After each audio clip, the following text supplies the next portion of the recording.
નમસ્કાર દર્શક મિત્રો, હું છું રશ્મા જોશી. તમે જોઈ રહ્યા છો લોકસામના ન્યૂઝ. જોઈએ આજના સમાચાર અમરેલીથી અમારા રિપોર્ટર સતીશ રાઠોડ સાથે.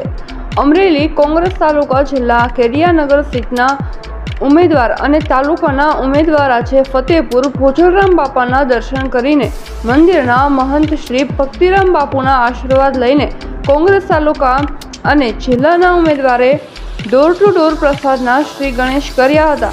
આ બટુકભાઈ, આજે તમે ડોર ટુ ડોર જે પ્રસારમાં નીકળ્યો, ભોજરામ બાપાના દર્શન કરીને ભક્તિરામ બાપુના શુભ આશીર્વાદ લઈને આજે તમે ડોર ટુ ડોર પ્રસાર કરવા નીકળ્યા છો, તો જન પ્રતિસાદ કેવો રહેશે અને લોકોને તમને મીડિયા દ્વારા શું સંદેશ આપવા માંગો છો?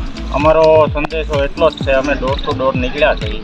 આ ભાજપની સરકારથી લોકો ત્રાહિમામ થઈ ગયા છે. ખેડૂતો, અન્ય સમાજો બધાય આ સરકારથી ત્રાહિમામ છે. એટલે લોકોનું અમને પૂરેપૂરું સમર્થન છે અને જગ્યામાંથી અમને બાપુના સારા આશીર્વાદ મળ્યા છે જીતના, અને ભોજા બાપાની કૃપાથી અમે સત્યની રાહે ચાલવાવાળા વ્યક્તિઓ છીએ.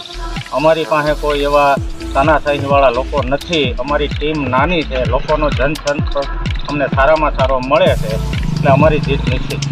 16 કેડિયાનગર જિલ્લા પંચાયતમાં મારા પત્નીએ ઉમેદવારી કરી છે કોંગ્રેસ પક્ષની અંદરથી, અને ગામડે ગામડે અમે પ્રવાસ કરીએ છીએ ડોર ટુ ડોર.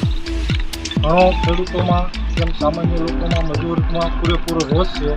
મોંઘવારી એટલે છે કે પ્રજા આવું ત્રસ્ત થઈ ગઈ છે, અને અમને બહુ સારો એવો પ્રતિસાદ મળી રહ્યો છે ગામડે ગામડેથી, અને અમે જીતની આગળ છીએ એવું અમને દેખાય છે. જો તમારી પાર્ટી જીતશે તો જનતાને તમે શું સહાય? અમારી પાર્ટી જીતશે તો અમારી કોંગ્રેસની પોલિસી છે સર્વે પર્યાવરણને સાથે રાખવી, તેમજ મોંઘવારી આ છે કોઈ પણ વસ્તુ હોય એમાં બહુ પબ્લિકને સારું રહેશે. હા દિલીપભાઈ, હવે એવું જાણવા મળ્યું છે કે જે ફોર્મ પાછા ખેંચવામાં આવેલા છે એનું શું કારણ છે? એટલે બધા ફોર્મ પાછા ખેંચવામાં આવ્યા છે.